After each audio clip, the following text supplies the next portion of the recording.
ನಾನು ಹಾಡಲ್ಲ. ನಿಂತ್ಕೊಳ್ಳೆ. ಎಲ್ಲಿಗೆ ತಗೊಂಡು ಹೋಗ್ತಾ ಇದೀಯಾ? ಅಮ್ಮ, ನಮ್ಮ ಮನೆಗೆ ತಗೊಂಡು ಹೋಗ್ತಿದ್ದೀನಿ. ಚಾವಣಿ ಎಲ್ಲ ಕಿತ್ತೋಗ್ಬಿಟ್ಟಿದೆ ಅಮ್ಮ, ಅದಕ್ಕೆ. ಅಮ್ಮ ಅಮ್ಮ ಅಮ್ಮ ಅಮ್ಮ, ಯಾರಪ್ಪನ ಆಸ್ತಿ ಅಂತ ಎತ್ಕೊಂಡು ಹೋಗ್ತಾ ಇದೀಯಾ? ಲೋ ಆರ, ಏನೇ ಕೆಲಸ ಮಾಡಕ್ ಬಂದು ಕಳ್ತನ ಮಾಡ್ತೀಯಾ? ನೀನು ಸಾಯಿಸ್ಬಿಡ್ತೀನಿ. ಒಂದು ಹೆಂಗಸಿನ ಮೇಲೆ ಕೈ ಮಾಡ್ತೀಯಲ್ಲ, ನಾಚಿಕೆ ಆಗಲ್ವ ನಿಂಗೆ?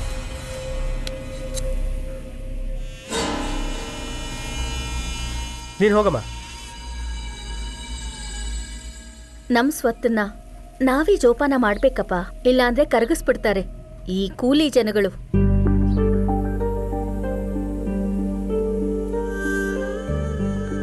ಯಜಮಾನ್ರೆ ನಮಸ್ಕಾರ. ಯಜಮಾನ್ರೆ.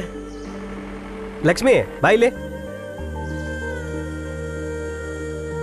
ನಿನಗೆ ಗರಿ ಬೇಕು ಅಂದ್ರೆ ನನ್ನ ಹತ್ರ ಕೇಳಬೇಕು, ಅದ್ ಬಿಟ್ಟು ನೀನೇ ಎತ್ಕೊಂಡು ಬಂದ್ಬಿಟ್ರೆ ಸುಮ್ಮನೆ ಬಿಟ್ಬಿಡ್ತಾರಾ? ನಿನಗೆ ಎಷ್ಟು ಬೇಕೋ ಅಷ್ಟು ತಂದಿದ್ದೀನಿ, ಇನ್ನೂ ಬೇಕು ಅಂದ್ರೆ ಕೇಳು, ನಾನು ಕಳಿಸ್ತೀನಿ. ಸಂಕೋಚ ಪಡ್ಕೋಬೇಡ. ಅಯ್ಯ, ನಾನು ಮಾಡಿದ ತಪ್ಪಾಯ್ತಯ್ಯ, ನನ್ನ ಕ್ಷಮಿಸ್ಬಿಡಿ ಅಯ್ಯ, ನಿಮ್ ಕಾಲಿಗೆ ಬೀಳ್ತೀನಿ. ಇದೆಲ್ಲ ಬೇಡ, ಇನ್ಮೇಲೆ ಈ ತರ ಮಾಡಬೇಡ, ಸರಿನಾ? ಸರಿ ಅಯ್ಯ.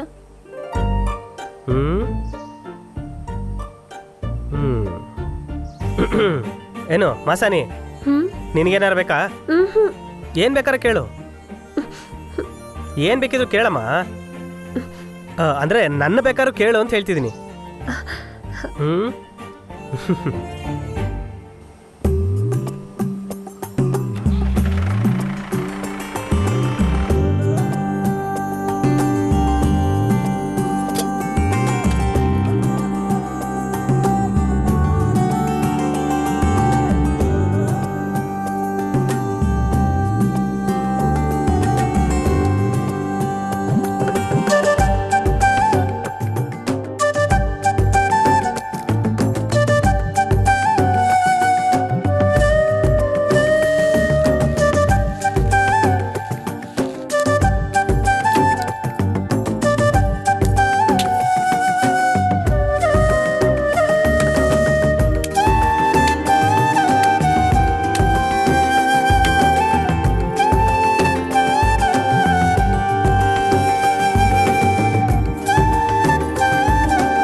ನಿಂತ್ಕೊಳ್ಳೆ.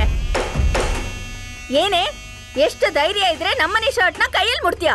ಇಲ್ಲಮ್ಮ, ದಣಿಗಳ ಶರ್ಟು ಮಣ್ಣಲ್ಲಿ ಬಿದ್ದು ಹೋಗಿತ್ತು, ಅದ್ ಕೊಳೆ ಆಗ್ಬಾರ್ದು ಅಂತ. ಎರಡು ಒಂದೇ ಕಣೆ. ಮಣ್ಣಲ್ಲಿ ಬಿದ್ದು ಹಾಳಾಗಿದ್ರು ತೆಗೆದು ಒಕ್ಕೋಬೋದಿತ್ತು, ಆದ್ರೆ ಸಗಣಿ ಬಾಚೋ ನೀನ್ ಮುಟ್ಟಿರೋ ಶರ್ಟ್ನ ಚಂದನ ಹಚ್ಕೊಳ್ಳೋ ನಾನ್ ಹೇಗೆ ಮನೇಲಿ ಇಟ್ಕೊಳ್ಳಿ?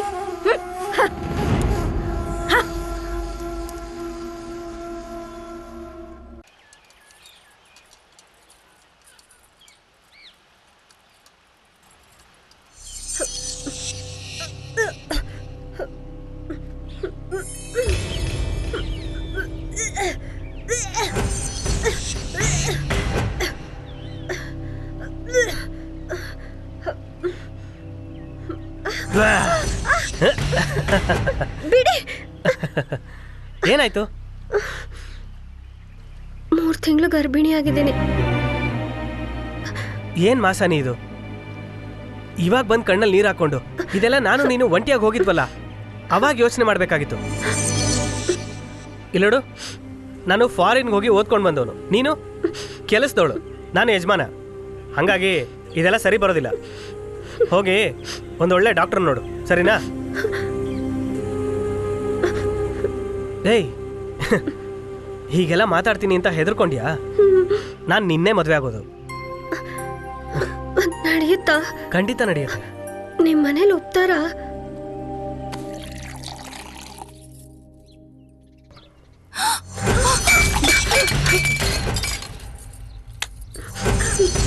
ರಾಜಿ, ಏನೇ ಶಬ್ದ?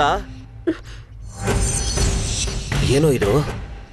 ಬಾಗ್ಲ ಹತ್ರ ನಿಲ್ಲಿಸ್ಬೇಕಾದವಳನ್ನ ಮನೆ ಮಧ್ಯ ಕರ್ಕೊಂಡು ಬಂದಿದ್ಯಾ? ಏನೋ ನನ್ನ ತಮ್ಮನಿಗೆ ಮೋಡಿ ಮಾಡಿ ಬುಟ್ಟಿಗೆ ಹಾಕೊಂಡಿದ್ಯಾ? ಇಲ್ಲ ಅಣ್ಣ, ನಾನೇ ಇವಳು ಕೈ ಹಿಡಿದು ಕರ್ಕೊಂಡು ಬಂದಿರೋದು. ನಿಂಗೇನ್ ತಲೆ ಕೆಟ್ಟಿದ್ಯಾ? ಬಿಡೋ ಅವಳ ಕೈನ. ಇಲ್ಲ ಅಣ್ಣ. ಏನೇ ಹೇಳ್ತಿದ್ದಾನೆ? ಸ್ವಲ್ಪ ತಾಳ್ಮೆಯಿಂದ ಇರಿ. ಲೋ, ಇವಳು ಯಾರು ಗೊತ್ತೇನೋ? ನಮ್ಮನೇಲಿ ಚಾಕ್ರಿ ಮಾಡಿ ಉಳ್ದಿರೋ ಅಂತ ತಂಗ್ಳು ತಿನ್ನೋಳು. ಇದೆಲ್ಲ ನಮಗ್ ಸರಿ ಬರಲ್ಲ. ಮೊದ್ಲು ಅವಳ ಕೈ ಬಿಡು. ಅದಕ್ಕೆ ನಾನು ಇವಳನ್ನೇ ಮದುವೆ ಆಗೋದು. ಈಗ ಯಾಕೆ ಆ ನಿರ್ಧಾರ? ಅವಳ ಹೊಟ್ಟೆಲಿ ನನ್ನ ಮಗು ಬೆಳೀತಾ ಇದೆ. ನಿನಗೆ ಬುದ್ಧಿ ಇದೆಯೇನೋ? ತಾಯಿ ಇಲ್ದಿರೋ ಮಗ ಅಂತ ಪ್ರೀತಿ ತೋರ್ಸಿದ್ರೆ ಈಗ ನನಗೆ ಕೊಳ್ಳಿ ಇಡ್ತಾ ಇದೆಯಲ್ಲೋ? ಗಲಾಟೆ ಮಾಡ್ಬೇಡಿ, ಎಲ್ಲಾರ್ಗೂ ಗೊತ್ತಾಗತ್ತೆ. ಗೊತ್ತಾಗ್ಲಿ ಬಿಡು. ಇವನ್ ಮಾಡಿರೋ ಕೆಲ್ಸಕ್ಕೆ ಇನ್ಮೇಲೆ ನೀನ್ ನನ್ನ ತಮ್ಮನೇ ಅಲ್ಲ. ನನಗ್ ಮುಖ ತೋರ್ಸ್ಬೇಡ. ಹೋಗೋದಿ ಕೇಳು ಇವನ. ನಾನ್ ಮಾತಾಡ್ತೀನಿ, ನೀವ್ ಒಳಗ್ ಹೋಗಿ. ನೀವ್ ಒಳಗ್ ಹೋಗ್ರಿ. ನೀನ್ ಇವಳನ್ನ ಕರ್ಕೊಂಡ್ ಬಂದಿದ್ದು ಯಾರಾದ್ರೂ ನೋಡಿದ್ರ? ಇಲ್ಲ ಅದಕ್ಕೆ. ಸರಿ, ಯಾರಾದ್ರೂ ನೋಡೋದಕ್ ಮುಂಚೆ ಇವಳನ್ನ ಬಿಟ್ಬಿಟ್ ಬಾ. ಅದಕ್ಕೆ ಇವಳು ತುಂಬಾ ಒಳ್ಳೆ ಹುಡುಗಿ. ಇವಳದೇನು ತಪ್ಪಿಲ್ಲ. ಗೊತ್ತು, ಯಾವುದಕ್ಕೂ ಆತರ ಪಡ್ಬಾರ್ದಲ್ವಾ? ಮಿಕ್ಕಿದ್ದೆಲ್ಲ ಆಮೇಲೆ ಮಾತಾಡೋಣ. ನಾನಿದ್ದೀನಿ. ಆರಾ,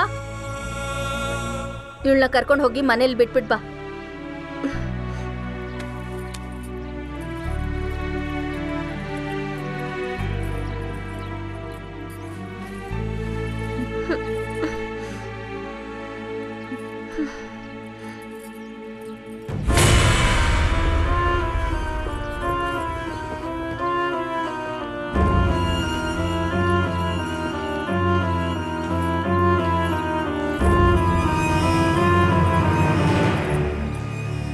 ಏನ್ರಿ ಇದು?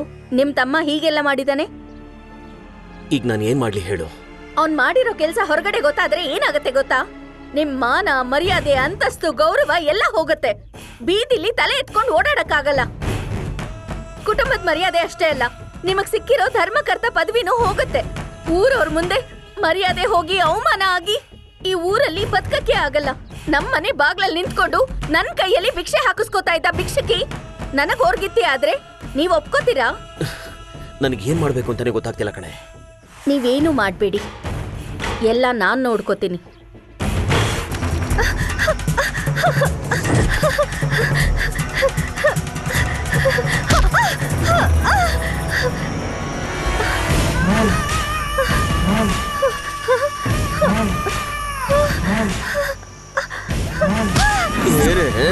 ಎಷ್ಟೇ ತಿಮ್ರು ನಿನಗೆ? ಕೂಲಿ ಮಾಡೋ ಬಿಕಾರಿ ನೀನು. ನಿನಗೆ ನಮ್ ಯಜಮಾನ್ರು ಬೇಕಾ? ನಿನ್ನ